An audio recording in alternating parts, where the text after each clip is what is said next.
All right, we are live with Conversations with the Leftists. Welcome to another episode of Conversations with Leftists. We have another great panel. I'm your host on the Revolutionary Blackout Network for Conversations with Leftists. Let's start and introduce everybody. Let's go around the panel. Right next to me, we have Austin. How are you doing, Austin? Hey there. Right now, I am going deaf because I have too many tabs open. I am doing great, y'all. Comrades, it's good to see y'all. Solidarity, Awesome. Medicare And for all. Oh, there it there, is. there it goes. And Luden, how are you doing? Luden, how you doing? I'm doing all right. How's everybody doing today? Doing good. Good. Z, what's up, Z? Right below me is Z.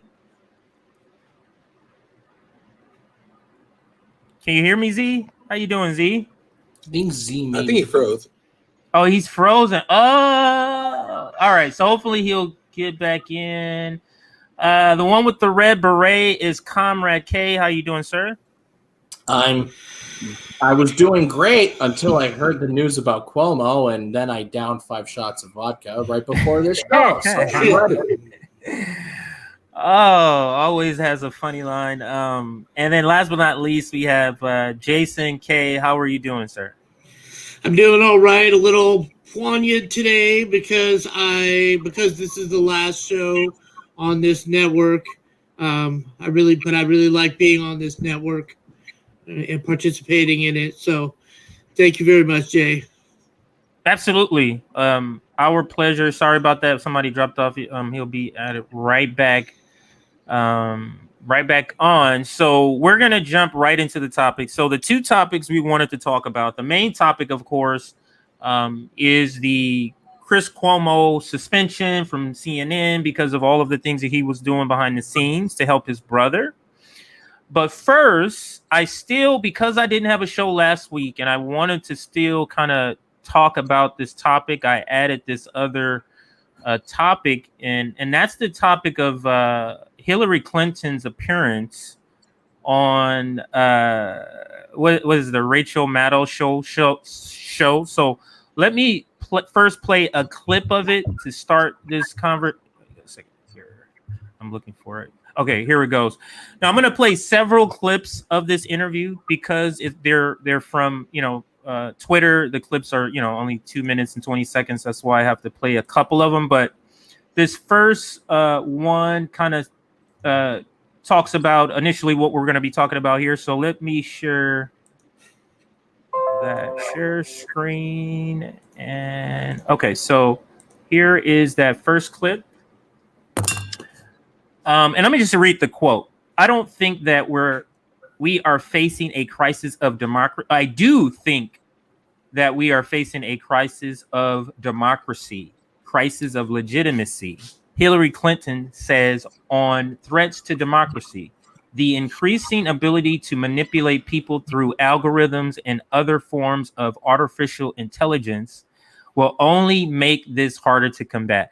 Like, I have so much, just off the quote, I have so much to say because it's particularly coming out of this person's mouth, which is rich. But let's play the clip first, and then we'll all kind of comment on the other side. Well, you don't think democracy is important to her?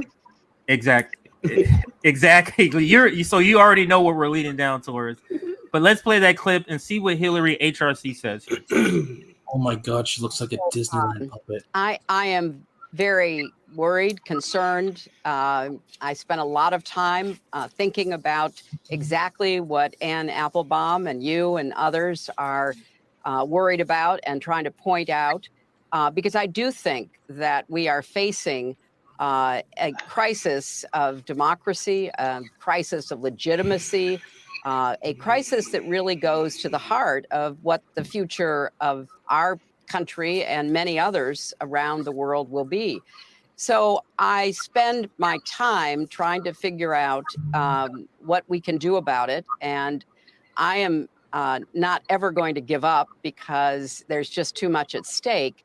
But first and foremost, we have to make sure more people, besides people like you, me, Ann Applebaum, and others who share our concerns, see what we see. Because I think that the role of disinformation, the way that propaganda has been really weaponized, and the increasing ability to manipulate people through algorithms and other forms of artificial intelligence will only make this harder to combat. So I don't want to be pessimistic about it, because I think this is a worthy and necessary battle. I saw you talking to my two friends, Karen Dunn and Robbie Kaplan. You know, when they took on that case against the neo-Nazis and the white supremacists coming out of Charlottesville, you know, a lot of people were sort of scratching their heads. And I remember talking to both of them, particularly Karen, whom I've known, and she's worked for me, and I admire her greatly, about why they were doing it. And, you know, it was very simple. Somebody had to do it. We have got to end impunity. We have to hold people accountable for their actions, particularly when those actions threaten our way of life, our rule of law. So I'm going to bring that clip back up because we're going to dissect that. But I mean, take a shot of that Epicap and try your best not to vomit through this session of Hillary Clinton, because it's truly quite disgusting, in my opinion, that Hillary Clinton in particular is saying these things, considering in 2016 when if she's talking about a crisis of democracy, a crisis of legitimacy, she had a hand in a legitimate primary in 2016 when she and the DNC teamed up to steal the primary or the nomination from Bernie Sanders. So to me, it's very, very ironic, just eye-opening that she in particular is saying this. So I do want to get everybody's first reaction before we kind of dissect each part of it. I'll go to Comrade K first for your just initial reaction, not necessarily on the video, because you may have seen this video or heard about this interview before, but just on the interview, if you know the interview, but if you don't, then on the video, what's your initial, reaction to what Hillary Clinton is saying? Bro, I wish I had some Pepto-Bismol with me, because that whole shit was just vomit-inducing.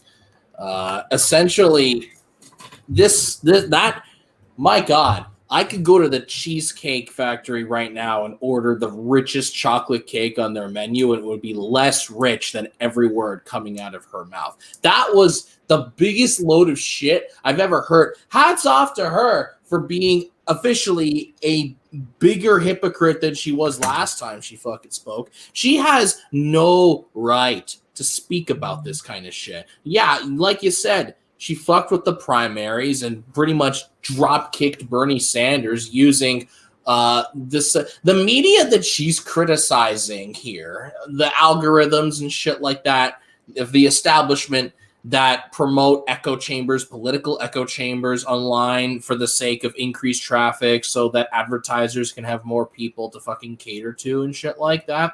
That very same system helped her basically fuck over anyone who was running against her. And now she wants to complain about it when she's not the one in power.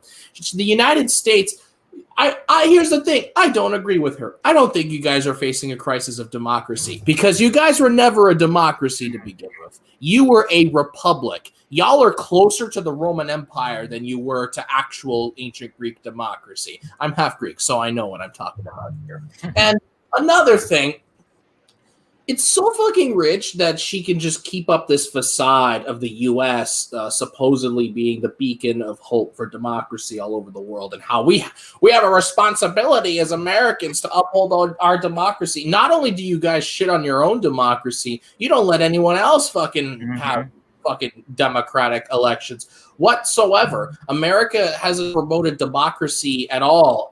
Whether you look at South America or the Middle East, y'all straight up depose people you don't like as long as they're not a world power or something like that, and you antagonize those who step away from y'all. And it's absolutely disgusting that she would say this. I hate that she keeps doing this, that she keeps interjecting herself into every single issue. This crisis was brought on by the establishment's unwillingness or lack of willingness to tackle fascism in America. The fact that Donald Trump even won in the first place should show liberals and show people like Hillary Clinton that they are wrong, that their moderate, centrist, fucking compromising fucking language is the main thing that led to this all being possible in the first place. By shooting down policies that America really needed, that were the bare minimum, that came out of the mouth of Bernie Sanders, saying, that's too extreme, we need compromise with the fascists, with the fucking corporate Americans. Okay, yeah, all right, no problem, Hillary, that's great. I could go on and on about how much of a fucking hypocrite Hillary Clinton is here. I just want her to go away at this point. You and me both, and probably all of us would like for this person to just go away. It's amazing to me that she is irrelevant, but yet they roll out the red carpet anytime she wants to come in and propagandize the nation. Let's bring in Jason K.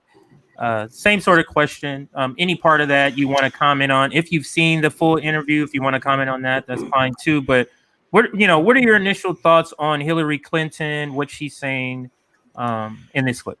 She is helping to manage the narrative and to keep it within the confines of the establishment set bounds of what they want people to know.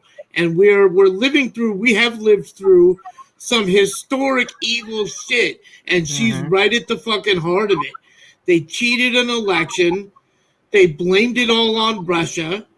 They have scapegoated Russia for dozens of things over the last few years. They have cemented their power and they've kept the people's voice quiet, and they've got mainstream propaganda preaching this phony shit, and history, if there is justice, is going to show how statements like this are just this massive global gaslighting, where she's actually advocating for more censorship and more authoritarianism. And it all goes together. And I think that the interview was about Joe Biden's low approval rating, which is, as we know, it's because Democrats haven't done shit that they promised to do in like 40 years, and starting with Bill Clinton, they've been totally bought by corporate interests, and their method of operation is to go up there and give nice speeches, like Barack Obama was the king of it. Go up there and give nice speeches, and then turn around and do the exact fucking opposite, all while pretending that if democracy was untouched, we would all be supporting her. And the third wave Democrats. Oh, it's so evil, and I just, I can't wait for the actual revolution where we get rid of these fuckers. And I'm so glad that the lawyer that worked for her is under indictment by the Biden administration, and the main source that was used for the Steele dossier is under indictment, and it all tracks back to her. So I'm sure that I'm looking for unicorns and pie in the sky idealism, but maybe, just maybe, there's a chance that she may actually be held accountable for something. I doubt it.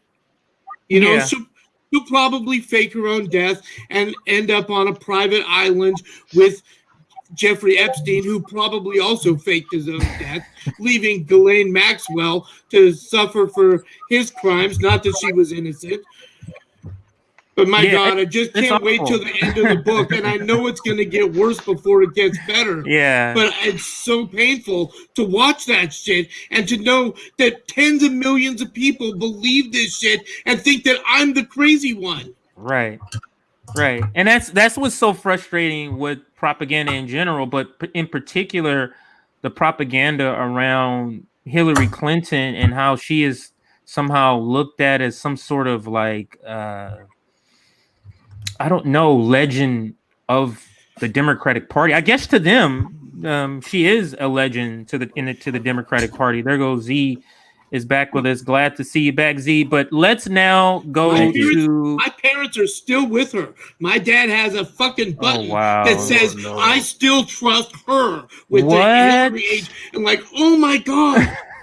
So tell me, how are the conversations with you and your... Or do you avoid politics because you know it's not going to end well? You know what? Ever since I tried to tell my parents about... the 2016 election, when there was a 5-hour line outside the Arizona polling places, which had been closed. And I tried to tell my parents about this evil shit that was going on. It's been like politics are off the table. And it's really kind of one-sided because they'll speak about politics when it comes to Trump or something that I know that they know I'm going to agree with them on. But God forbid I should, like, my mom will read my T-shirt and she'll say, "Oh, I don't want to talk about it." Like, I didn't say anything. I'm just wearing a shirt. It's that bad. It's that bad. Well, I look at it as you are exposing them to what they may not have been exposed otherwise. So that's how I look at it. And the same thing with my mom. I go in there and I tell her I know it's not going to end well in the conversation, but that doesn't stop me from saying you need to know this information, and I still try to provide that. But let's bring in Luden here for your initial reaction to the Hillary Clinton clip that we played, or if you saw the whole interview, you can react to that. What's your reaction, Luden? My reaction is that, for starters, like, she's the biggest hypocrite in the world, because when it comes to election rigging and trying to, like, undermining democracy, she's like one of the main culprits. Like, if I'm not mistaken, she had Donna Brazile, who was supposed to be the DNC chair at the time. Yes, feeding her questions to debates. Like, yes, she had this other lady, the one from Florida. Oh yeah, Debbie Wasserman Schultz. Yeah. And it was just a whole, so many shit bags. Oh my gosh! And then speaking of manipulating media, she was the one who elevated Trump in the first place, and she still lost. Right. Because she thought, I have this in the bag, let me go ahead and elevate this terrible person. Because obviously, even though I'm terrible, this is her talking, he's more terribler than me, if that's a word, and I know it's not. So that was her calculation. That was mainstream media's calculation, including CNN, including MSNBC.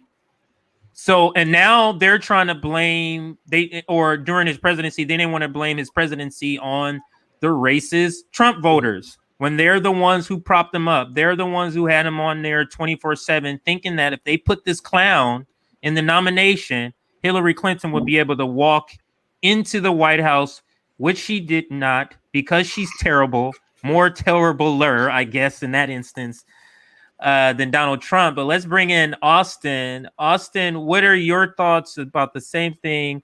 Hillary Clinton, her comments, on the Rachel Maddow show, and like somebody pointed out, I think it was Jason K pointed out, she actually went on there to talk about Biden's low poll numbers and how the American people really just don't understand how much good he's doing. That's what really she went on there for. I see several of you laughing, But yes, Austin, what are your thoughts? Well, first off, clearly they think we're all dumb motherfuckers, right? So they can eat shit. Fucking Yeah. Nazis. So, yeah, I mean, so much I got written down here. But, you know, first thing you should know about Hillary Clinton, I think, is that apparently growing up, she was a teacher's pet. So, I don't know about you, but maybe like fuck teachers' pets. I think we got don't be shitty to the teachers, but teacher's pet. That's a weird ass fucking phrase too. Like, yeah, have a dog. I don't know. It's just kind of BDSM sub shit going on. But so yeah, to jump off something you said though, confronting your folks, your kin and whatnot around, saying that shit, you're inoculating them against the lies out there. So it's important every day. I don't talk to enough people around here. Of course, I need to get my ass out the house, right? Uh, I encourage everybody to get out of the house. It's good for your human body and brain. But her going through that, did she say Karen a lot? Because it seemed like I think if I had a friend named Karen now, like I would just call her R or something, but I wouldn't call her Karen no more. Yeah, but it's a slur. It's a slur. Yeah, it's like but she's like dog whistling. Like if you're a Karen, like I'm cool with you, sister. Hear me say Karen a lot. Karen, come on, Karen. Uh, there you go. Back to the teacher's pet shit, right? Yeah. Shit. So wasn't she a Goldwater girl? Yes, she was a Goldwater girl. She was a Goldwater girl. Yeah. It speaks to this here. This comment, Austin. Hillary Clinton was a Republican for half her life. They colleged up to 30. I think that's what they're saying. Yeah. Go ahead, Austin. You can go ahead, continue. Yeah. But yeah. I mean, come on. She grew up in Arkansas. I grew up around all that fucking conservative bullshit too. And, became more enlightened and was like, oh, Democrats are I guess they're okay. Truth is there's 2,200 billionaires in the world, and that's who fucking is their paymasters, right? That's who they answer to one way or another, going to all their fancy fucking parties and shit. Hope somebody sneaks in one day and shits in the punch bowl. That would not be a good thing at the lobbyist parties. Or actually, I guess it would be a good thing. Like when Joe Biden opened up his presidency at the Comcast. I forget the Comcast president's venue they had, and it would have been nice to have somebody shit in their punch bowl there, I guess you could say. Yeah. Z, let's bring in Z. Z, did you get a chance to see the video, or did you get cut out before then? I got cut out. I've seen the video. I'm sorry, Austin. Did you have something else? I had a glitch in my I ear. was gonna say, if you can't shit in that punch bowl, why don't you just drop a whole lot of acid in it? That'll help them out. Oh God. And make him watch Akira. That was good. All right, go ahead, Z. Yeah, my power went out for a second for some reason. I had to go check some stuff out, and the internet went out, and I was just like, what the hell? But I was as far as that video, she's just using the Russians as usual as a scapegoat. Like I don't know, we see that a lot now. But the liberals are using Russians as a scapegoat because I guess the Russians they've replaced communists with Russian, and with their own xenophobia, and they're also communism as well. But they're being with their xenophobia as well. And actually, I've written this article called "Politics: The Inclusion of inclusion of the atrociousness." And what it was pretty much pointing out is that people like Hillary Clinton and Obama, they use their identity for inclusion, but it's like, is it, and what it does is it kind of her faux feminism and his faux black power are used as a shield for imperialism. So, and when they're able to, they're the ones making the rules, and they're the only ones invited into the inner circle, but it's actually doing harm to the people they're representing in the first place. So it really can't be counted as a benefit because it's still serving it with the rulers of the upper class. And what Ludin was saying about as far as like undermining democracy, I mean, when she was Secretary of State, she bombed Libya, one of the most free countries, not one of the most free countries in Africa, but as far as they were social, they were getting as far as socialism and being able to nationalize and everything, they were on that path, and they bombed the hell out of Libya, and it's just a fucking barren wasteland now. Undermine democracy, like in Brazil, she's undermining democracy here. I mean, she's the one who. With the Russiagate scandal, exactly. the Steele report. Her team paid for the Steele report for the PP tape. So I mean, it's very rich. Yeah, it's very rich for her to say this. Sucks. Yeah, and I think let me put that back up there. But that's very poignant. That's why I was trying to think of a professional word, and I was just like, no, this kind of fits her. She sucks so bad. She's very terrible. So what I want to do, I'm gonna play the video again, but I'm going to stop it at points that I want to make points, because I think there's 3 spots to me, because I love to break down propaganda for our audience, because I think I love doing it because people need to know when propaganda is being told to them, and it's just a couple of words. So let me put it back up on here.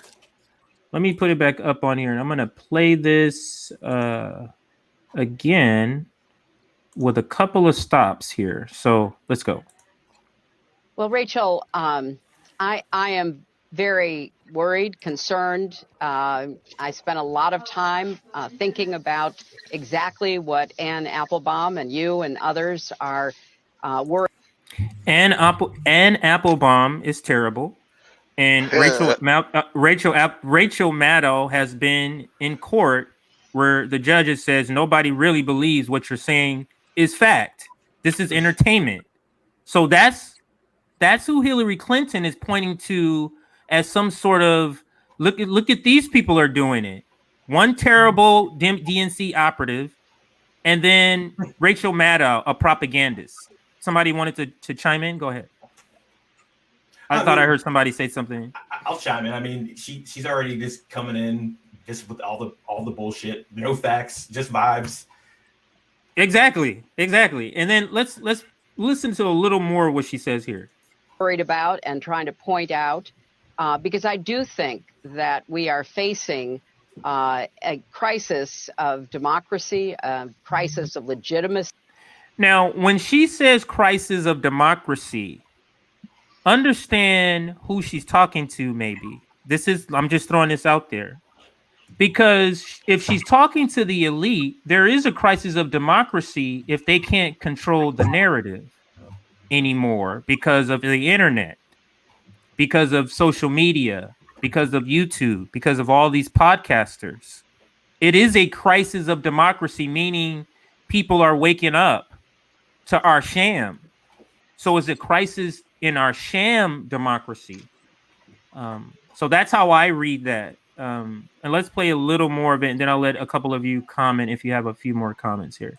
See, a crisis that really goes to the heart of what the future of our country and many others around the world will be.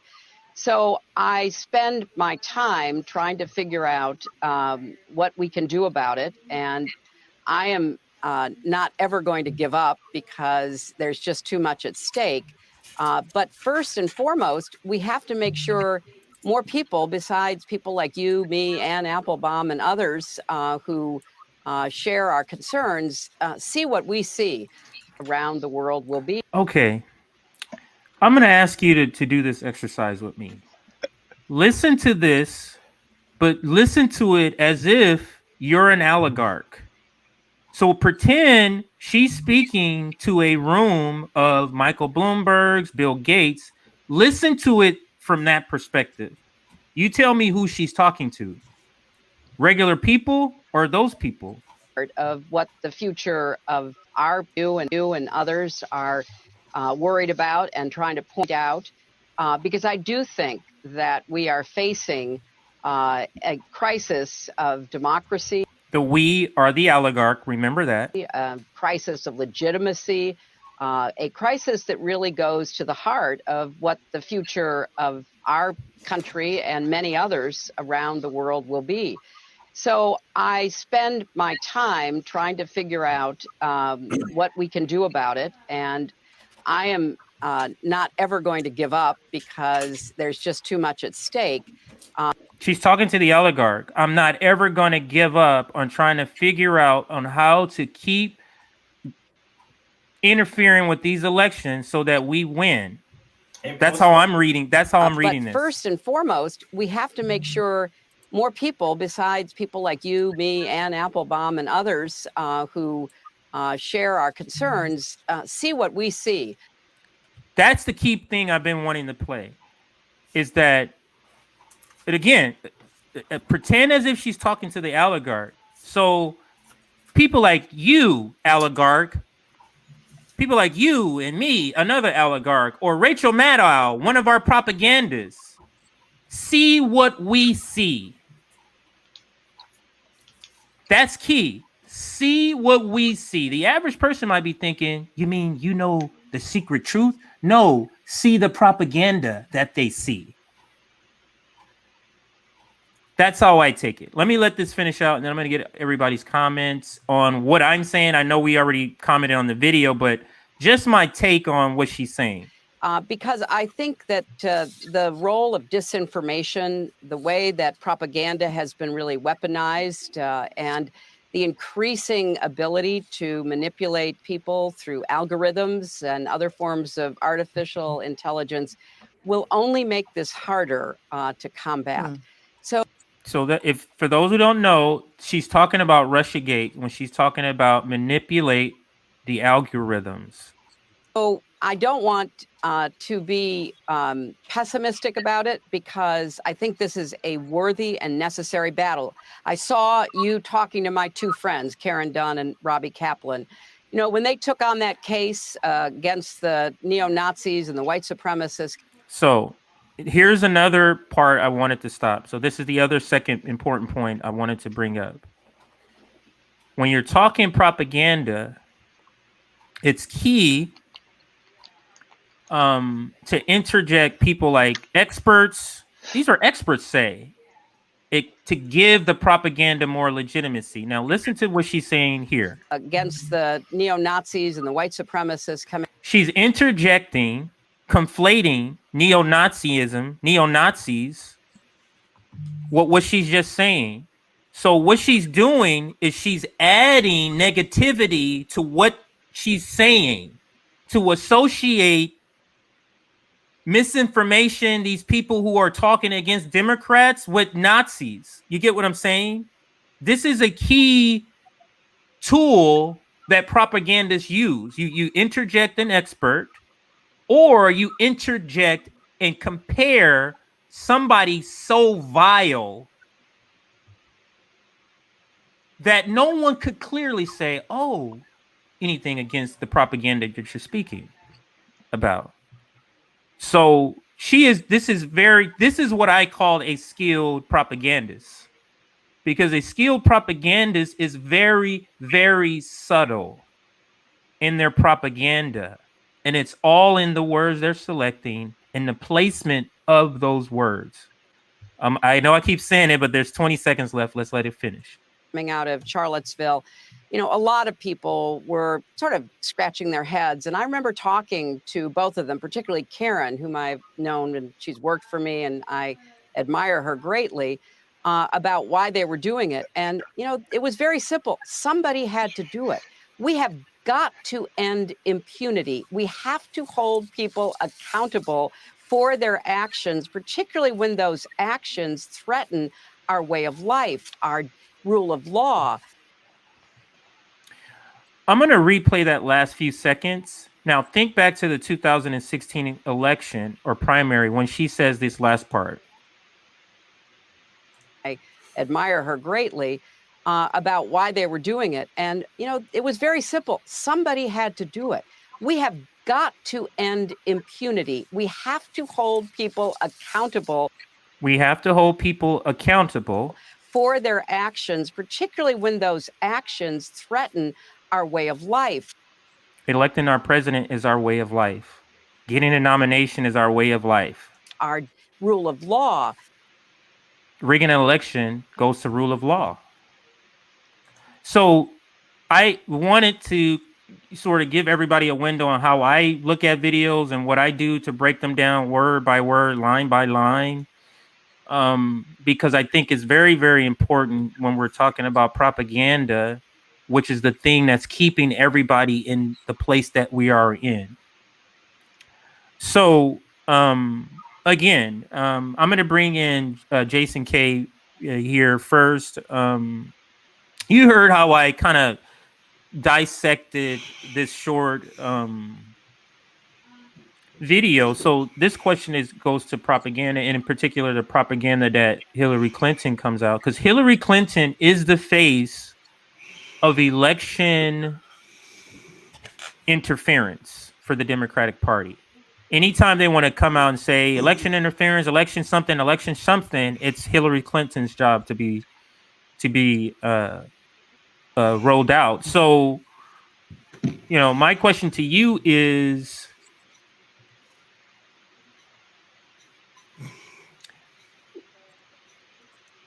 do you think, well, several questions. Do you think, I'm going to throw this out for everybody. Do you think this type of propaganda is going to work again for 2024? Meaning, whatever they come up with, what I think is going to be Russiagate and January 6th, I think those are going to be the things that they're going to push for as the fear factors unless something new comes up. So do you think this type of tactic is going to work again, minus a pandemic? This sort of propaganda tactic of election interference, of our algorithms that she's kind of speaking to. Do you think it's going to work, everybody? And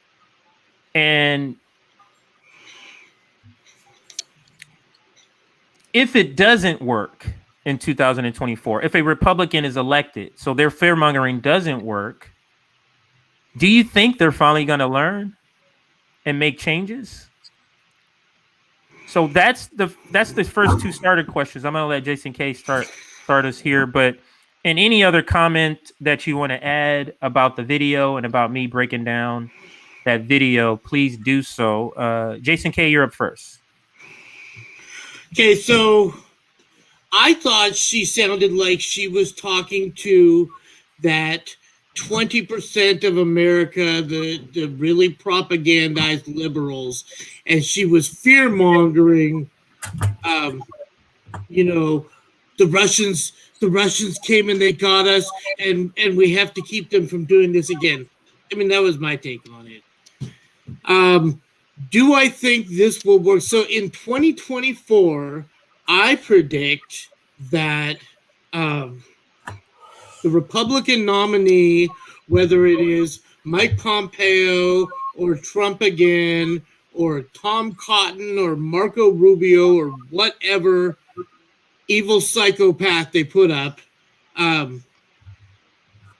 it's going to be all about the propaganda. Will be, we have to stop the evil so-and-so who's racist. I think that they will throw that stuff in, the Russiagate stuff. I don't think that America is really biting it. I think that the Democrats are going to lose pretty big in 2024 because of their failure to act, their failure to get anything that they've promised done. I know that from the perspective of that 20% of really propagandized Democrats, they have gotten done because Joe Biden's made great speeches, right? And Joe Biden, they got us the $600, which completed the 2,000 whatever, right? So what has actually happened is we haven't gotten shit.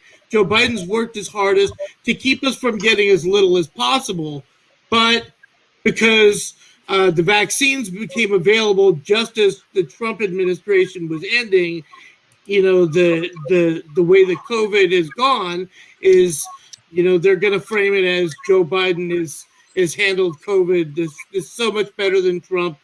And that's what a lot of people really look at as the main thing, is that we're handling COVID better now than we were before there was even a vaccine. And that's a shitty lens to look through. It's not really accurate in any way. And the Democrats are really going to try to use that. But the fact that they still haven't accomplished anything, the fact that like Georgia, I don't think any Democrats are going to vote for No. In Georgia because of the whole it's easy Right. for us in California to say, yeah, he promised $2,000 checks would go out the door, and we could debate it and pretend like there's really a valid response. But the fact is if you're in Georgia, they said vote for us for this reason, and they did not deliver it. Right. So And I think it'll be part of their thing. I think that they'll find new things to gaslight us with. But Democrats are going down in 2024. Yeah. And, I don't think they can do anything about it. I don't think they will do anything. They could do a lot of things. They could, they could wipe student debt out tomorrow.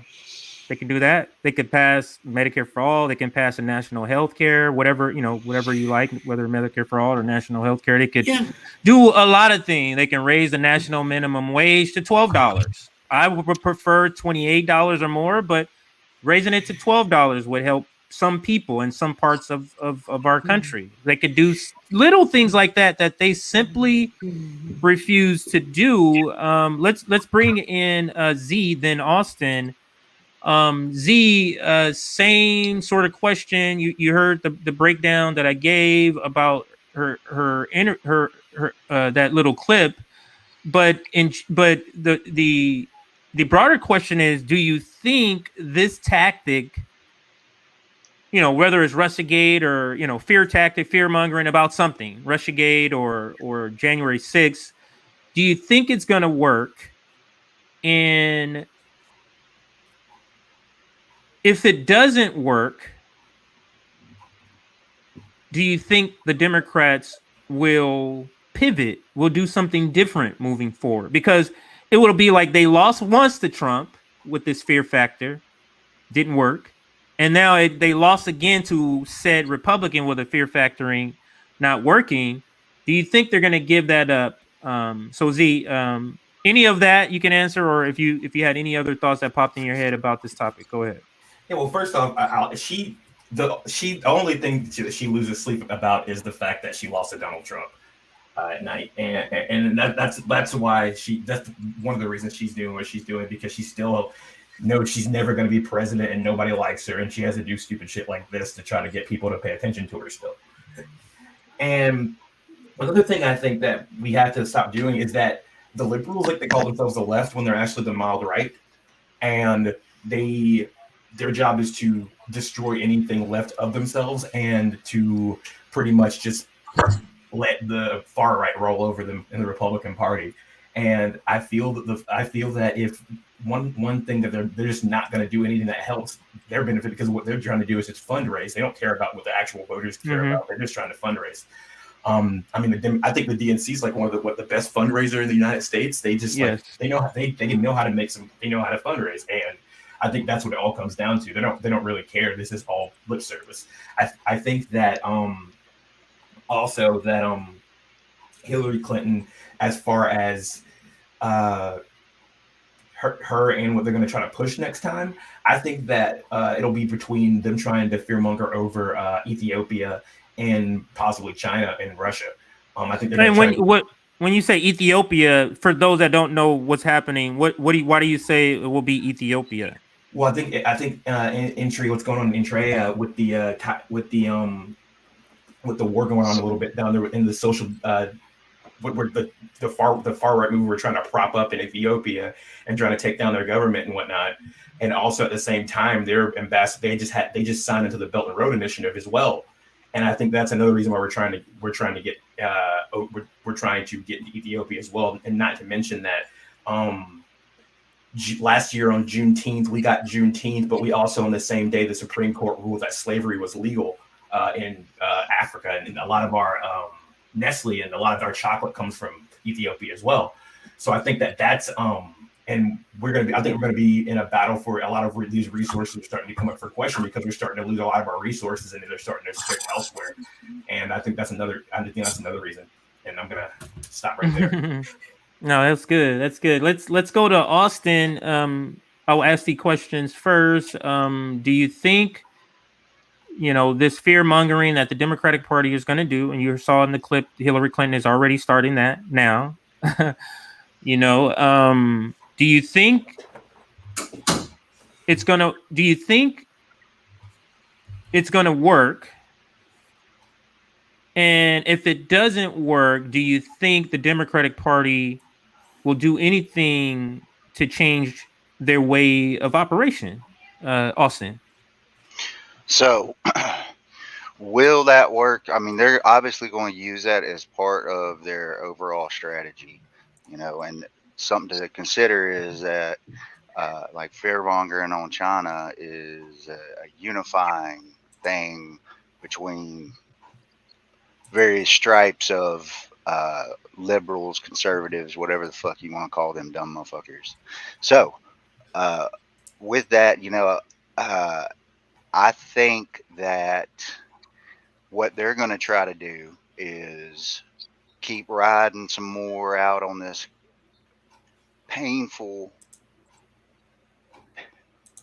global pandemic, and towards the near, closer to the election, if things haven't totally gone fucked and martial law ain't called into effect, uh, they might try to pass some things, uh, to try to bump the presidential nomination approval rating and whatnot. I think they're trying to hold what they got as much and drag their feet as much as possible. I mean, that's clearly how things go if you pay attention at all. Whatever happens up there in DC is fucking slow. Uh, so, and will it work? Will they change? You know, if we look at effectively they're same parties, Democrats and Republicans, yeah. And you look at the splintering of what's going on with the Republicans. Now, let's say it dissolves more, then you're left with just the Democrats, right? But they both operate basically the same way. So, as more independent voters grow, which it has, and more more socialist voters uh, become more in tune, you could likely see that party falling apart too very shortly thereafter, if they don't go full fucking uh, liberal, neoliberal dictatorship, for some geo-fascism fucking reason or whatnot. So, and real quick, fucking Clinton, her ass, she lost because she is fucking lazy. You know, she Mm-hmm. was fucking lazy. Because I tell you what, she she she could have won. It was she fucked it up. So she can fucking carry that shit around, dumb motherfucker. Mm-hmm. So, but something in there though is she's talking about, she talked about bots. She talked about white supremacy. Uh, well, here's the thing, right? The Whatever disinformation white supremacists bring online, the corporations are the ones that promote this. They in this fucking weird ass place we live with the internet and manipulation. By the way, the manipulation is always going on. Coal and oil barons bought newspapers and shit and fucking, made their own news. But uh, these corporations, they run these algorithms and shit. So really, it's them promoting their own white supremacy capitalist shit. But they fucked up and turned it up to 11 or 12, and then Trump, fucking Black Swan, random, person that, or, bad actor, possibly the worst in the country, except for Ted Cruz. You can go fuck yourself. But so, yeah, they did this, they turned it up, and we're in a pressure pot right now. Whole world. So Absolutely. Thank you, Austin. Let's go to. I saw your hand up, Comrade K. So we'll go to you, Comrade, and then in with Luden. Comrade, you heard everybody's comments. I won't, bore you with the question. Or actually, no. Let me say the question again. Do you think the Democratic Party is going to continue down this path of field mongering for 2024? And if it doesn't work, do you think they will self-reflect and make any changes? Because by then they would have lost 2 fear-mongering elections. So the question is basically asking, do you think they'll get the picture? And then also you can comment on any of the breakdowns that everybody else has said. Comrade K. I don't mean to offend anybody, but is that a real question?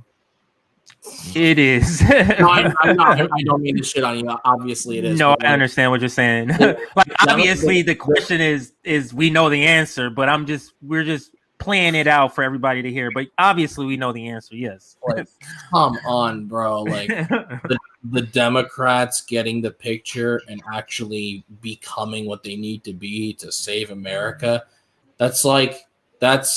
That'll be the day. That pigs won't even fly that day. It won't even be a cold day in hell. That'll be the day I wake up and actually have a desire to continue living in this world. That's not going to happen. That's just not going to happen. The Democrats, look how they treated a social democrat like Bernie. They fucking threw the wrath of God onto him. Do you really think they're going to wake up and actually... No, they're not. They're going to continue to serve the fucking establishment. This is... I've listened to everyone's comment here. Maybe it's because I'm the only Canadian on the panel. But the one thing that scares me about the American people, with the exception of you comrades, because you guys get it, Americans have the poorest perception and understanding of politics in the world. It's the worst. You guys all know what the political spectrum looks like. It's the square, and there's the center, and there's the authoritarian left, authoritarian right, and then there's the libertarian left and the libertarian right. It's so much more complicated than that. You have fascism, you have Christian theocracy, you have Islamic theocracy, you have Zionism, you have Kissingerism. Yes, that's a real thing. You have libertarian socialism, libertarian communism, council communism. You have Marxism, Marxism-Leninism, and Trotskyism, and Stalinism, and you have anarcho-capitalism, and you have all these those other things. Politics and political theory is so unbelievably, truly diverse in nature. But the closer you get to that tiny little center in the center square, that's neoliberalism. It doesn't matter which part you lean towards most. If you're in that square, you're neoliberal. And what the establishment does is it attempts its damnedest to ensure that the population's understanding of politics stays within that square. So everyone can have this stupid fucking perception that the Democrats are far left and the Republicans are far right, even though that's not the case at all. And America has just been pushed further and further and further and further and further to the right. The American public is so unbelievably uneducated about politics, it fucking hurts. It fucking hurts. That is why the Democrats have been able to continue to pull people to their side, because no matter how bad they are, there's still a perception in America that they are the left alternative to the Republicans. But it's just not fucking true. The Democrats will sabotage the socialists by any means necessary to appease the establishment, and the establishment thinks it can just continue to keep up this game of capitalism and the wealth gap increasing and all that shit. They think it can go by without any consequences. But fascism takes hold when material conditions get worse. It takes hold because white supremacists and fascists prey on the impoverished. They prey on the uneducated. They prey on the downtrodden. It's how Hitler was able to come to power. And I'm sorry to paint a bleak picture for your guys' fucking country, but basically you guys are going to end up exactly like Iran, in the sense that Iran had its socialist leftist presence completely obliterated by the CIA. So that way, when there was horrible poverty within the country because of the Shah, when there was corruption, when there was all these horrible things going on with the government, the only people who were willing to oppose them were the conservatives, were the far religious right. And they took power, and they have stayed in power ever since. That is exactly what is happening in America, because the far right is far stronger than the far left is. Yes, they're a little less organized, because I have no idea how January 6th wasn't just the complete death of whatever neoliberal establishment y'all guys have left in your country. But because Trump ran it, that dumb motherfucker. Trump ran it. He may have been a fascist, but he was a dumb one. But you guys are fucking lucky that he was dumb. The next Republican candidate won't be so fucking stupid. The Republican candidates in 2022 during the midterms won't be so fucking stupid. At least they won't appear to be so fucking stupid. This is a ticking time bomb. This is fucking serious. This is the scariest thing I have ever watched ever. And people like Hillary Clinton, and not to shit on any of us, because you guys are great, but I have a feeling I know why Hillary Clinton doesn't shut the fuck up. I think I know why, and it's not because she's trying desperate to remain relevant. It's much more sinister than that. The reason she keeps getting on the news and won't shut the hell up is not because she's desperately trying to seek validation and relevance and whatnot. There's a small part of her that is. But she knows that if she gets on the air and is a hypocrite and says something blatantly obvious, or says something that everyone knows that she's a fucking liar and shit like that, it gives her something. It gives the Democratic establishment attention. And we fall into that trap too. Look at us. We're talking about her. Yes, we're dissecting her bullshit, and we do have a responsibility to do that. But every time she does that, she rips attention away from the people on the ground who are trying desperately to do all the work. Americans pay way too much attention to what their mainstream politicians say. And I don't want to tout Canada by any means, because over here we have a lot of work to do. But as an example, Canadians have a love-hate relationship with their politicians. They love them because they provide them with entertainment, but they also hate them because most of them are just fucking schnobs that don't know how to get the job done. But most of the nation is actually very aware and focused on a crisis that is happening in BC, where the native people are attempting to defend their land against a very large government and private sector encroachment. And I feel like the fact that, and I feel like if that was to happen in America, like if there was a large group of natives that were defending their land, like Standing Rock, I think was an exception. Y'all media, y'all Americans would be too fucking obsessed with what neoliberals like Kissinger and Hillary and Obama and Biden are fucking saying, when there are people on the ground who need that attention, we're still like arguing over the fact of whether whether this land was found on a genocide or not. So we're still trying to get that resolved here. So yeah, I doubt that.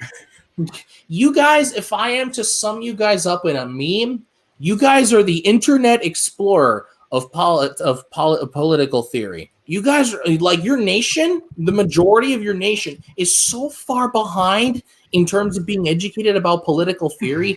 You guys are nowhere near. It's like the dude. Comrade K, the thing about the Internet Explorer, the people you're talking about, when you say that, the people you're talking about will probably say, "What's wrong with Internet Explorer?" Exactly. Exactly. You don't understand. There's people who still use that here. What's wrong with Internet Explorer? Is there something wrong there's something wrong with my Internet Explorer at home? That's what their response would be. That would happen. Oh my god. I'm sorry to say that, but Y'all got to get your you shit also together. you also have to understand the religious aspect in America and how religion is just politics here, and like the fact that because especially on the conservative side, they've fused their politicians. It literally has just become theocracy on that side. We are in Weimar Republic 2.0. Like we are literally happening again. We are literally happening again what happened in Germany in the 20s. So. God That's damn. very scary. Let's bring in Luden though. Luden is the only one that hasn't chimed in on this particular last round here. Comrade K painted a terrible picture, but it's an accurate picture. It is an accurate picture. And you heard what everybody has said about Hillary Clinton. So, I'll leave it open for you to, comment on what part you want to comment. But just to reiterate the question, do you think this fear mongering that that Democrats are doing, and you can see it in Hillary Clinton's video, do you think it's going to work? And if you don't, do you think they're going to learn from it this final time? Okay, so like to go back to the video when she was talking about trying to figure out what happened, she was definitely going about how trying to rationalize how she lost to Trump to begin with. And then towards the end, I believe she was talking about Julian Assange when she was like, we have the people to figure out who to blame and to like basically crack down on the people that endanger our way of life. Because basically she'd be talking about Julian Assange and every other whistleblower that basically blows the gasket and is like exposing them for all the crap that they do. But yeah, as far as the question goes, I think that Comrade K and everybody else had a point when they said that the Democrats are probably not going to learn from their mistake. And I venture to say that even they might try to do the same thing again and fuck it up worse. So they'll probably like try to make another Pied Piper candidate, and that person is going to be worse Trump, more eloquent and smart Trump, and then we're just I don't know what happens from there. Yeah, like a Tom Cotton. They might say, oh, yeah, he says such crazy things. Let's put him up because people will obviously not vote for him, and then Tom Cotton get elected. So I get your point. Thank you, Luden and everybody. I am going to switch topics here. I didn't like that topic. Did not expect to go that long, but I think because Hillary Clinton and just the terrible nature of Hillary Clinton and just her history, we all kind of built up this just hatred for her, and it's very warranted. So we had a lot more to say about her. But let's pivot to another important topic. It's another Democrat, and it's part of the oligarch class, not an oligarch class, but the ruling class, the media class. And that is Chris Cuomo, brother of former New York State Governor Andrew Cuomo, was suspended by CNN because it came to find out that he had been helping his brother behind the scenes with a lot of what was going on in front of the cameras as far as all of the allegations against him. So I have a couple of videos. I want to play this first one to kind of just sum up what is going on first. And then we'll get a couple of other videos in that just kind of gives their take on it while we all give our takes on it. So let's start with this video. And we'll take it from there. Now, this one is from Fox News. I will set it up just a little bit. So let's play this one. Yeah, Brett, this is something that we knew months and months ago. Over the summer, it was obvious that Chris Cuomo was writing and approving statements for the governor's office that were then officially posted on the New York State's official government website. It wasn't a matter of just family dealings. It was a matter of Chris Cuomo being an advisor to his brother while also claiming to be a journalist. And now we're seeing this onion being peeled back even further, and that Chris Cuomo was going after his brother's accusers, which, according to the report that Letitia James put out, a lot of those accusations by those women were true. And so, Chris Cuomo was afforded a lot of privilege because his brother was the governor of New York. And now we're seeing, as a result of that, the opposite is now true. And it's boomeranging back on him. And there's now been some kind of accountability for behavior that's been going on for months and months. Yeah, Brett, this is something that we knew months and months ago. Over the summer, it was obvious. All right, so she kind of gave a little bit of tidbits of detail about it, but if anybody knows more detail, I'm going to break it down right here. But if you know more detail, I'll let you chime in just a second. But basically, Chris Cuomo was reaching out because he's a journalist. I guess we can call him that in this. I mean, he's not one, but I guess for the sake of discussion, we'll call him a journalist. Or he's part of the journalist class. Let's put it that way better. Reaching out to them to see if he can get information, sources on some of the victims of Andrew Cuomo. You're talking about some of the female victims, that is, of some of his touching, his assaults. Yes. Yeah. So he's reaching out, trying to find out information from different media sources about his accusers and passing that information back to him. When I say him, to Andrew Cuomo. And the report dropped, I think, on Monday. He made no mention of it on his show, I think Monday night. And then after the show, he was suspended the following day, I think Tuesday, he was suspended. So that's kind of the chronological order of what happened. Did someone want to chime in with more detail that I'm missing here? No. Okay. Go ahead. I think this goes back way to like around earlier in the year when the whole Andrew Cuomo and the sex scandals with all the women. So yeah, like Chris Cuomo kept on having these interviews with his brother, and like there were like either softball questions or like they were like arguing on air, and it would like try to like diffuse or distract from what was happening. Playfully. So, yeah, it was weird. I remember one of those interviews where they were saying something about his nose, I think. Something about his nose, and they were just cheesing, and it was very gross. Yeah, it was very stomach turning. You don't remember Cuomo Sexual with his fucking nipple rings and shit? Yo. Wait! I didn't see the nipple ring. I didn't see the nipple ring thing. Was there a meme or something with the nipple ring? Yeah, he's got a couple nipple rings, and is all saucy, all very whatever that gray book is by that. Remember all those liberals being like, "Oh, I want Cuomo to be president." Oh my god! It's like, oh my god! Shut up! It's just it's disgusting, but. Let me play. This is the video I was meant to play first because this is the one that contains the detail about, the sources and what he actually did. So this is the one I initially meant to play. I got them mixed up. So let's play this so we can get a little bit more detail of the story before we comment.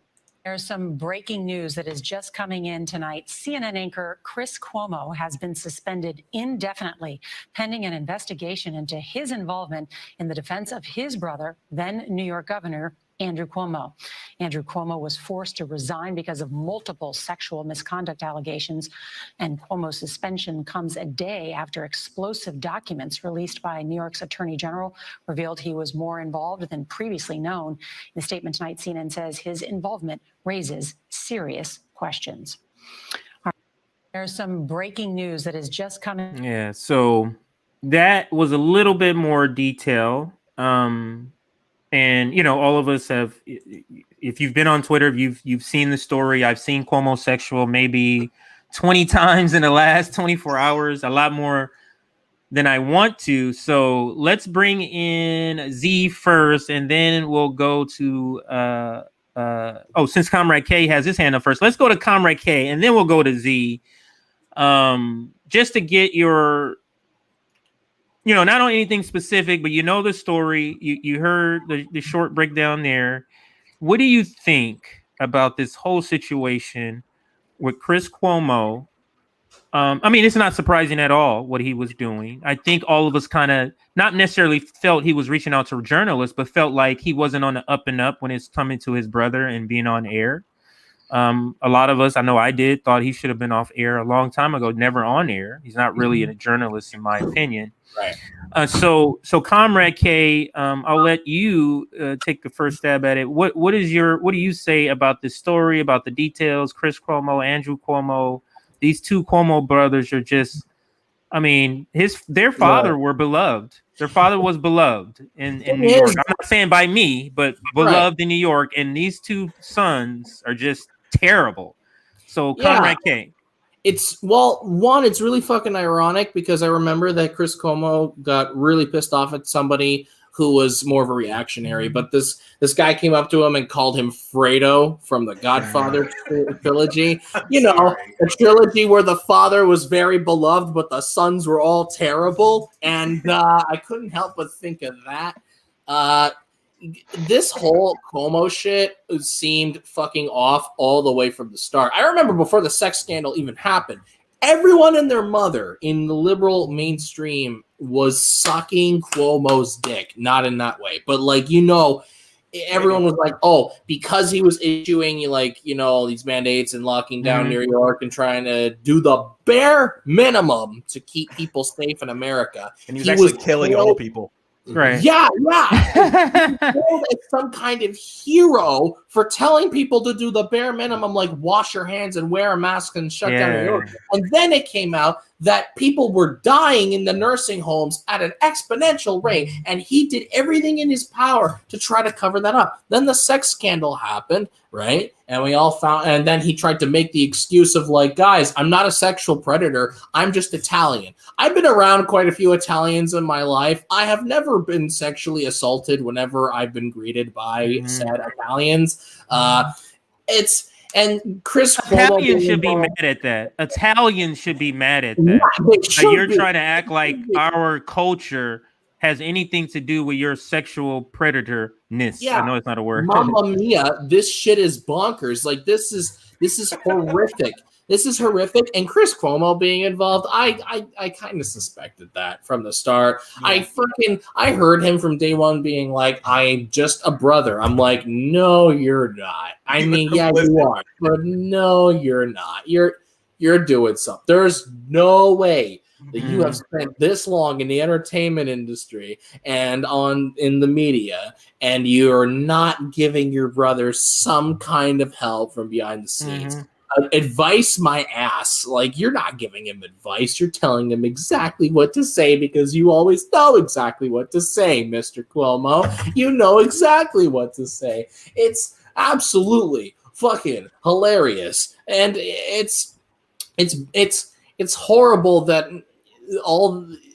Cuomo, he was almost as beloved as Dr. Fauci was at the beginning of the pandemic. And that's true. Locking down, which I don't like Dr. Fauci either. I'm not one of those anti-maskers or anti-vax people. I just think he's annoying. But essentially, Cuomo himself, I remember the then governor and all that kind of shit, doing everything in his power to just make himself look better and everyone believing him. I looked at this guy and I looked him up. He's like governor in New York, doing the bare minimum to make sure the virus doesn't spread in New York. And I always wondered to myself, is the establishment so unbelievably morally bankrupt that they make people into heroes for doing the absolute, like, what you're supposed to do, the bare minimum? I'm not going to give Andrew Cuomo a fucking cookie for locking down New York, especially not after learning that he was fucking hiding the deaths of poor old folks in the nursing homes and sexually assaulting people and calling it some kind of fucked up Italian tradition. That is abhorrent. So this whole thing with Chris Cuomo doesn't surprise me. I hope he's fired. I don't think he's going to be fired because he's been with them for so long. And I personally think that it would take something that is horribly more worse than this for them to even consider firing Chris. I don't think it's going to happen. If they do, great, no problem. But I don't think they do. I would be very surprised because he has the top show on their network. He has the top. I mean, even though it's still bad. I mean, the ratings are bad on CNN, but even still, of the bad ratings, he has the top show, and we're going to bring in I think I said Z here. So we'll go Z, and then we'll go to Luden. Z, then Luden. What did you want to chime in? I heard you kind of chomping at the bit there. The first thing I was gonna say is, I mean, Jeffrey Toobin got brought back to CNN. They just want to make him like they're gonna have them lay low for a little bit. And he's gonna be back in a couple months after his vacation. But Dr. Jason Johnson too. Exactly. He took a break and they brought him back too. Oh yeah, and Comrade K, he's the Fredo thing. He said that was comparable to the N-word. Which was just egregious. It's like, really? Come on. Like, come on, man. Like a movie, but also it's an Italian movie by an Italian director. The guy who directed is Italian. But about Italian families. It's not just about a crime family, it's about Italian family. No, that was just so stupid. And we see it. It was another double standard. You see them just raging on shit Trump and DeSantis are doing, and at the same time he's hiding bodies up in New York, and it's just like I don't understand like how people keep like falling for this shit, and it's not regular. It's not regular people. It's mostly people who are. It's mostly that liberal class that like you saw all these like TV stars and all that. It was really gross. The Cuomo sexual fans. And I think when it comes down Comrade K. First word I've ever heard. This is the last time I want to hear it. We'll be just going to seal it in this show. But I think that it shows the faux feminism in the inclusion used against it again. I mean, you see how the Me Too movement was like centered around the Democrats were centered around themselves and being like, we're pro women, we're pro feminism, yeah. But then when like that one of their own is doing it, they want to throw them under the bus and say it didn't happen, or they just like gets delayed. Or we see Tara Reid and how Joe Biden, with Joe Biden's it's terrible with him, and then we see like we saw with Kavanaugh where it was a completely double standard. There's double standards there. We have countless examples of the Democrats being, especially liberals. They just as soon as somebody on their team, they just can't let them go, especially, and it makes them like an asshole because they've been railing so hard on the other side when they have like probably some of the most abhorrent people and have some of the same belief systems as some of the conservatives. They just they're just covert about it. Yeah, that's what's weird. They act like they know that there's not much difference. Like the layperson on the outside may hear the propaganda and believe they're different, but Republicans and Democrats know that they're not, that different. And before I bring in Luden, we'll go to Luden and then we'll go to Austin. Before I do that, I do want to just play one more video. It kind of gives slightly more detail about the case because I think it will help in just answering the question. So let's play it here. This morning, new evidence revealed from the investigation that forced New York Governor Andrew Cuomo out of office, including documents and depositions from Cuomo, his team, and the women who accused him of sexual misconduct. He definitely was making it known that he was single and ready to mingle. Brittany Camiso is one of Cuomo's 11 accusers. She told investigators his hugs were unwelcome. I remember his hand just sliding right up my blouse. I remember looking down, and I remember seeing his hand, which is, I would say, that's a large hand, and over my bra. Throughout his nearly 12-hour interview with investigators, Cuomo maintained his innocence. It would be an act of insanity to touch a woman's breast and make myself vulnerable to a woman for such an accusation. Can you ever hear me saying, somebody says to me, you're going to get us into trouble? I don't care. On Monday, the New York Attorney General released the information Cuomo's attorney calling the move manipulated, claiming there was selective editing and redactions. Now let's remember Letitia James, the Attorney General of New York, black lady, Democrat.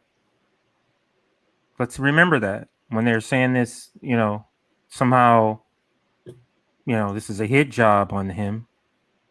documents also reveal Cuomo's brother, CNN anchor Chris Cuomo, offered to use his media sources to find out if more women were coming forward. In March, a top aide to then Governor Cuomo texted Chris Cuomo, quote, rumor going around from Politico, 1 to 2 more people coming out tomorrow. Can you check your sources?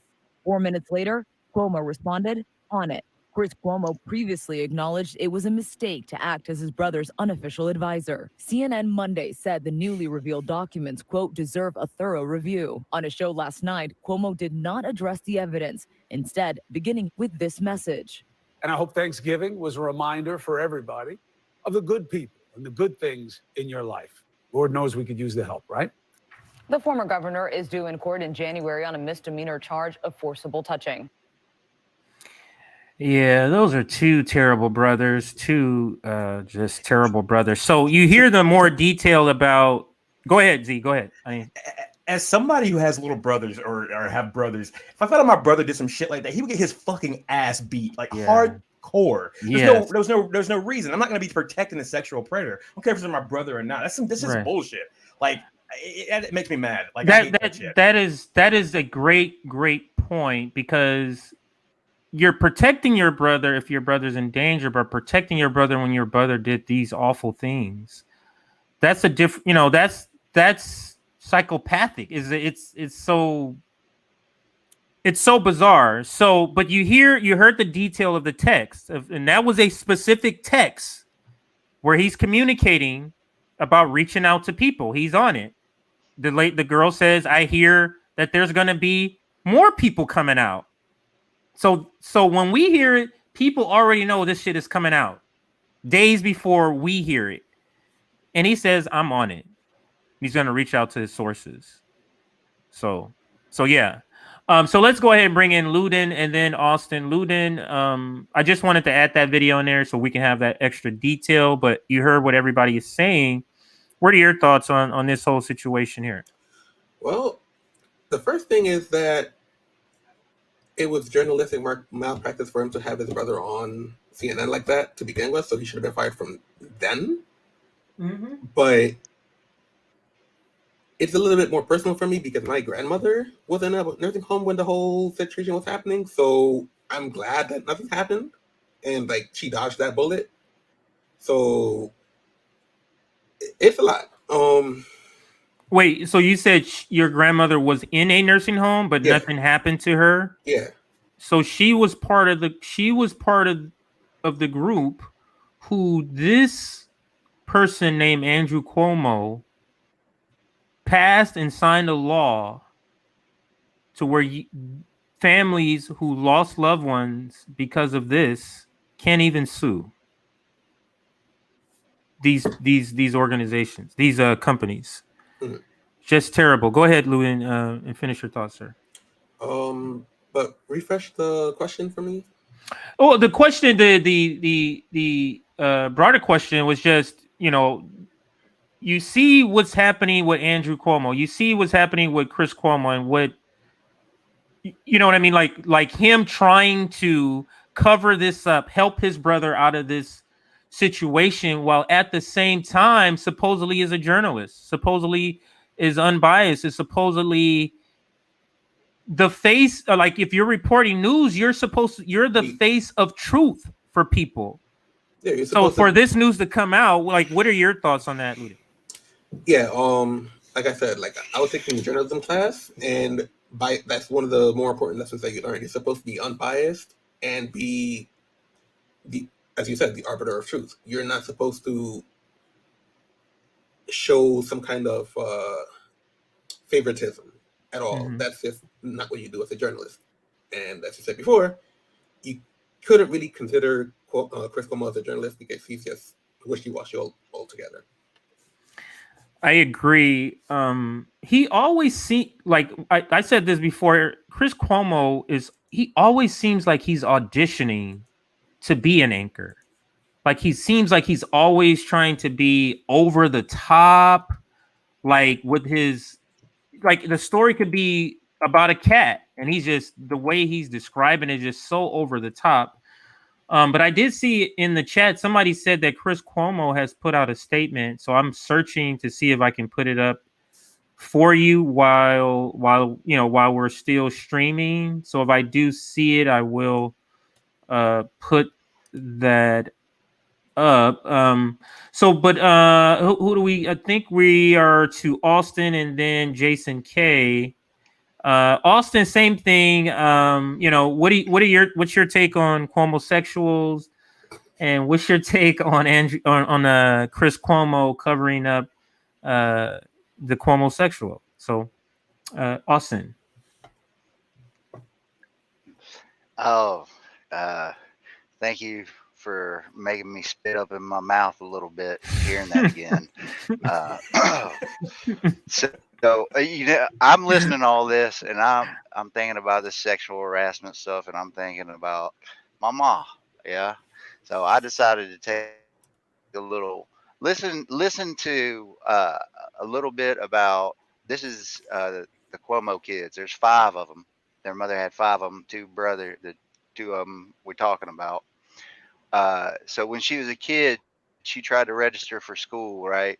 And she was told that you can't register here because your mom didn't speak English. That's a right. So right there, she felt that type shit in her childhood, right? And she wasn't allowed to go to a school at a certain place because they were worried about her safety, right? Why would a woman in this world be worried about her safety? I wonder. Yeah. And then she did all this, and then she works uh, to work her husband through law school. Listen to this lady. She's a fucking saint, right? And then her 2 fucking sons. Yeah. She's alive. Certainly ain't honoring her memory. But Wait, she's still alive? here's a little She's still fucking alive? cherry for you. Hmm. Yep, she's still alive. She certainly is. As a matter of fact, there's a law. Ludin was talking about his grandma, and there's a lot of deaths in not all over the world, but in the nursing homes that were underreported, unreported, not proper safety done, and whatnot. Well, this motherfucker Andrew signs a law, Matilda's Law. That's his mom's name, Matilda's Law, on March 20th, 2020, as a protective order for people over 70 in the state in response to the COVID-19 outbreak. Think about all that, right? Fucking this motherfucker names a law after his mom, and then just like still less older folks doesn't do right by them. And and I can't believe they're making their mother proud right now. So yeah, that's Just think of that. Just little think of bit of that. The what mom. No, I was just gonna kind of make a point of what you're saying. Just think of that, Austin. The mom worked so hard. So hard. I don't know her story, but based on what you're saying, the mom worked so hard. It's an immigrant, don't speak English well, to put these 2 sons of these 2 people, have them be these people, and look what they do. It's just terrible. So let's bring in Jason K here for the final or his thoughts on just this whole Andrew Cuomo cover-up story with Chris and Andrew. What are your take on all of this? The corruption, the nepotism, just the cover-up. What are your thoughts, Jason? Well, I think that there is a certain amount of, I don't want to say slack, because as a journalist, you don't stick to boundaries. But I think to a certain point, you do try to help your brother out when he's in trouble. That doesn't mean lying for him or helping him create fake information or anything like that. And it doesn't mean excusing what he did, but I think you do show up for your brother. But I think that expecting him to be not biased is like kind of old school. I mean, journalists aren't unbiased anymore. They're very much partisan actors, and I think that there is an environment that they've created over decades. This environment of journalists are no longer unbiased. They are now asked to influence stories and asked to participate in disinformation campaigns. They were asked to participate in Russiagate. They were asked to block the Hunter Biden laptop story. They were there's so much. I think that they were asked to contribute misinformation around Syria. I think that there's the total lack of accurate reporting. It looks like that it was a combined effort, an intentional effort. And I think Caitlin Johnston covered an interview where it looked like a Syrian girl that they interviewed was scripted. And I think that just for decades, they've been asked to participate in, intentionally fabricating stuff, intentionally fabricating anti-Trump propaganda and stuff like that. And so when somebody's brother does get in trouble, I think, it perfectly within what he probably sees as, this is what he does anyway, is manipulate the narrative. Right. And so he probably sees it as perfectly acceptable to do something and help out his brother. And I think that we have to look at through that lens. Yeah. Entitlement. I know, absolutely. Right? Absolutely. Oh, can I have one thing? Absolutely. I can appreciate the point you made that like if I'm trying to think, if my brother had this situation, you wouldn't necessarily, I get what you're saying when you're saying help. You would say, hey, you need a lawyer, because a guilty person should have a lawyer too. So that kind of help. You wouldn't help by providing an alibi. Because you get what I'm saying? You get what I'm saying? Like, you help in a sense that, yes, you are guilty, but I still will, help you. Oh, you need some assistance with a lawyer. There are a lot of legitimate ways to break the law that are not the sexual assault, Exactly. And, I will back up my brother for like tons of shit. But I might help him write his speech out, though, in a way that sounds like he's taking responsibility. But is he taking responsibility? No. Okay. A Me Too group founder wrote, attacked one of the accusers. Like, everything. Like, Me Too, right? It was supposed to be, I think it's showing sorry. Go ahead, Z. I was going to say, I think it's showing that the there's no difference between, how America's always just like, that's state media, that's state-owned media. Like, it's like there's no difference between corporate. We have corporate-owned state media, like, because the corporation owns the state, right? And the state is just funneling. And that was just one blip. And it was obvious because they were brothers, but it was like Jason Kay said, like, right, that is literally the game. When they get it, when something goes down, especially when it disrupts the status quo, they all get that message. Whether it be like, you can see it with like the black elite. Like, if a black person says something out of turn, literally you see from Joyanne Reed to anybody just like get on their ass. Like, you can't step out of line because the corporation already has a stranglehold on the state. So yeah, you see that. I guess it's sort of quasi similar to that. You see that with the black elite coming out against defund the police. You see that. Exactly. Oh no, the black elite all coming out to say they're against Will Smith, Morgan Freeman. Like, okay, come on. But I absolutely get it. But there was a comment here I wanted to put. Oh shoot, did I lose it? There was a comment here that I wanted to put up and get your thoughts on it, but I don't see it. A bunch of other ones were added. As I look through it and find it, I will put that up. But we have come to the hour and a half mark that we did want to kind of reach for this episode. So what I do want to do now is go around the table to just get, because this will be the last show of Conversations with Leftists on the Revolutionary Blackout Network.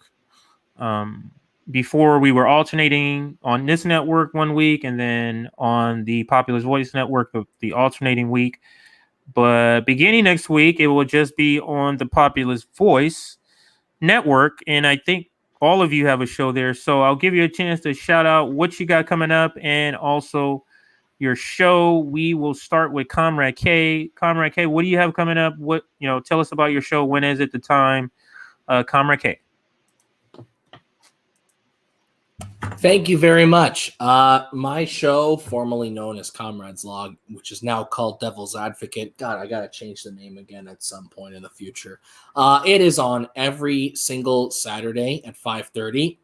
May get switched to around 6 o'clock. I have to have some conversations with people before that. In the next few weeks, we are going to have some very special guests on the show who I am very excited to have on. I am incredibly grateful to the Populist Voice Network for giving me that chance, and it was an honor to basically be on this in both networks to be able to speak on this kind of stuff. So you can find me on Twitter. There's my Twitter handle, Marxist Spaghetti. I couldn't think of anything else. There you go. I'm known as Comrade. That's awesome. Thank you. I love spaghetti. You can find me. I am known as Comrade K on Twitter and on TikTok. I am equally active on both. So if y'all want to check out my stuff, go ahead and watch me ramble on both fucking websites. So yeah, that's awesome. me. Yeah. Awesome. Thank you. You will be. Go ahead. I have to dip because somebody's calling for me. Go ahead. All right, Comrade K. Peace, man. See you later, sir. See you guys. All right.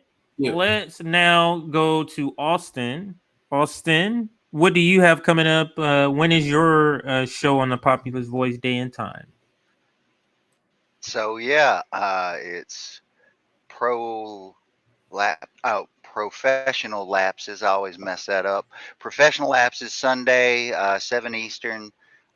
We are talking about internationalism and trying to focus on not the United States and understand what we can actually do, how we can help, and slowly building solidarity with folks out there. We're going to have a guest in a couple weeks. I think y'all know Josanna. She's going to be on. We're doing a 2-part starting this Sunday with on South America and the elections and some election history. But I'm going to stop talking. You can follow me on Twitter. And, one of my partners on it over there, Luden. Yeah, go ahead, Luden. Why don't you follow up? I talk too much. Yeah, that's a perfect way. Let's actually go to Luden. He's one of your co-hosts, or one of the co-hosts on the show. So Luden, tell us about the show, your point of view, anything you got coming up, anything else, your last word, sir. For sure. So yeah, professional lapses, we talk about internationalism, and we also try to delve into human geography, which is how we as humans affect the world around us. I really enjoy doing the show with Austin and our other co-host Novi, who's not here today. But when is the show again? 7 p.m. Eastern on Sundays. Awesome. Great. Now let's go to Z. Z, you also have a show on the Populist Voice Network. Let us know when it is, what day and time, and also what do you have coming up? All right. I host the show Revolutionary Reader, and we go over books that are anti-imperialist, and generally we either discuss subjects or we do like autobiographies and go over certain people in history. Tomorrow we're going to be it's every Thursday night at 9 p.m. and tomorrow we're going to be doing The Color of Law, which talks about racial segregation in housing and how it persists from the beginning of pretty much the beginning of the 20th century, persisting till today. Besides that, I'm been co-hosting a little bit on some of the other shows as a guest sometimes, and I'm glad to have had the chance to be on here a couple times. And thank you for letting us have a show on the Populist Voice Network. Absolutely. I think it will be a tradition when we look back at this, that Revolutionary Blackout Network is about platforming. That's a word I really don't like, but because everybody kind of understands it, I'm going to use it here. Platforming people, other voices, just letting regular people come on and talk, because that's what it's going to take. Regular people talking to make everybody's lives better. So let's now go to Jason K. Now, left you last because you don't have a show, but you are running for office. So tell us about what you have going on, Jason K. I am. We're about 2 weeks away from when we're supposed to take out papers to start collecting signatures, but because of to get on the ballot. But because of the census and redistricting, I'm not quite sure if that's going to go on as scheduled. I have run for Congress twice before in District 5, California. I am going to be running a third time, but I'm not sure where my district is or what, I'm not even sure if the number's going to stay the same. But yeah, you can find me. My Twitter handle's up there. I haven't. I let the website go for the last couple of months because there was no point in maintaining it, but I'll be getting that up soon. I need to contact Johnny Axam again and see if he'll help me out again, because he is a saint and helps people like me with their website. Fight for change. And I'm hoping to get on some of these other shows. But like Revolutionary Reader, I've never. I don't know how to handle it if I haven't read the book that you're gonna read, and I'm not all that fast of a reader. We'll talk. It's usually we don't usually even a lot of times you don't even have to know what's going on in the book because I'll usually explain and everything, and I want to get like the responsive, like however, like what everyone thinks about that subject or what we're just talking about. So you usually don't have to read the book. It's more like a short. I could mash in a short subject matter into like the book just provides the subject matter. Yeah, exactly. I promise. The book just provides the subject matter. Like the subject matter can be talked about without the book, I think is what he's saying. So you are more than welcome to be whenever you're available to join and hop on. And I think that's something, I think Austin, since you kind of know Andrew a little bit, let him know. Hey, he's available to be on different shows so that he can participate. And also, Jason, if we have a panel on this network and we need somebody, I can always reach out to you for now. And so this is how we're going to proceed moving forward. And we'll see how it goes. I don't think we'll have to bring the show back onto this network, but I think it'll be just fine on the Populist Voice Network. And again, I really want to sincerely thank you, Jay, for giving me this opportunity. I really don't see myself as wanting to do a regular YouTube show, but I like being participating in this particular network more than I do, being on random shows. So it's been a great experience. Thank you. Awesome. And love to promote, have you on talking about your candidacy, because we need people like you running over and over and over and over again until we win. I mean, if that's the way, we're doing that, and we're also doing general strikes and direct action, all of it has to go hand in hand. I have come to the end of this episode. We ended a little bit later than we wanted, but still that's okay.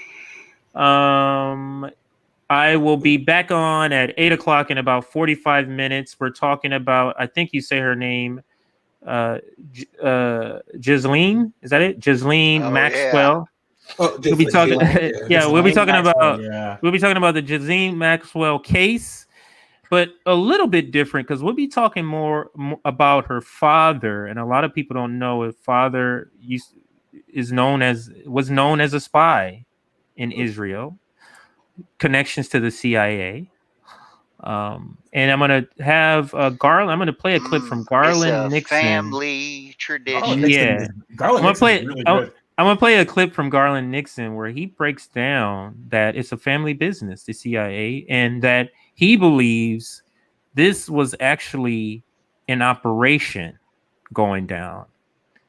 And these people who were a part of this operation just did these things, and it kind of fell apart. But that's going to be a very interesting conversation. So if you're watching here, make sure you stick around for that. Other than that, that's all I got. So everybody, thank you for commenting. For those that commented, we don't have our monetization up because we're switching accounts. So sorry for those that wanted to do a super chat. Be back next week. I will be here next Wednesday, straight out of politics at 3 p.m. This show, Conversations with Leftists, will be on the Populist Voice Network. I don't know if the day and time will remain the same. Just go check it out there. For details outside of that, thank you, everybody, and we are signing off now.